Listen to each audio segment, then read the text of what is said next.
The apocalypse is everywhere. I'm just trying to get home, and pamphlets preach at me on subway platforms. The human race is a disgrace. Over-farming leads to CO2 waste. GMOs are making babies lose their sense of taste, and I'm playing Angry Birds. I put the pamphlet in my pocket. Two-dimensional dogmas destined for my recycling bin, in my kitchen, next to my stove. I'm hungry. And tired of people trying to scare me. I just want to sleep. And French toast.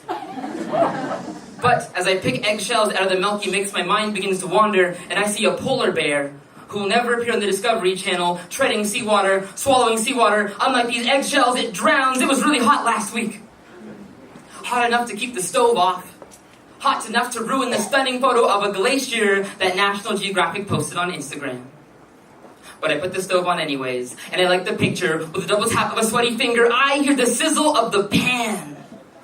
The kind of sound that means complacency. Brunch. The next level of Angry Birds. When I close my eyes, I see a dry earth self-destructing in forest fires. My family, half in Barbados submerged, half on the coast of Italy running inwards high on top of the Apennine Mountains before the earth's fiery quake reaches them, shaking the man-made off of every wonder in the world so we can just see the earth, so we can just... I turn off my stove. And half of my French toast is burnt. So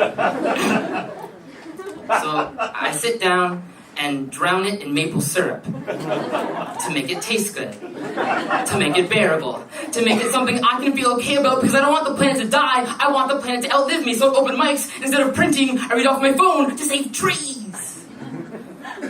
But there are other ways the planet could die.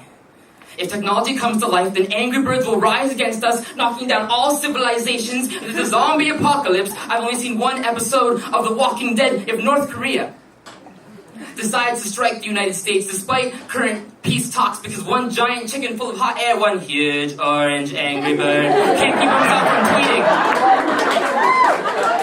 Or does that even matter when our governments here in Ontario want to revert back to teachings from 20 years ago? We're going to go so far back that you won't have to go to the theater to see Jurassic Park. Have we not learned anything? Or does that even matter when neighborhoods that I once thought were safe were never safe to begin with, because gun violence is not a new problem. Violence is not a new problem because I walk into protect the speeches of black men, so my apocalypse is inevitable. Now I'm crying into my Aunt Jemima mess.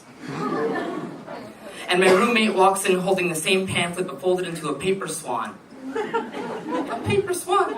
I didn't even know they could do that. So I laugh. To make it feel good, to make it bearable, to make it something I can feel okay about, because if I keep crying, I'm gonna miss crop over in Barbados, my cousin's first birthday in Italy, the other side of my slice of life that is not burnt but tastes just as sweet. The apocalypse is everywhere. And I'm sure up for a good time until then.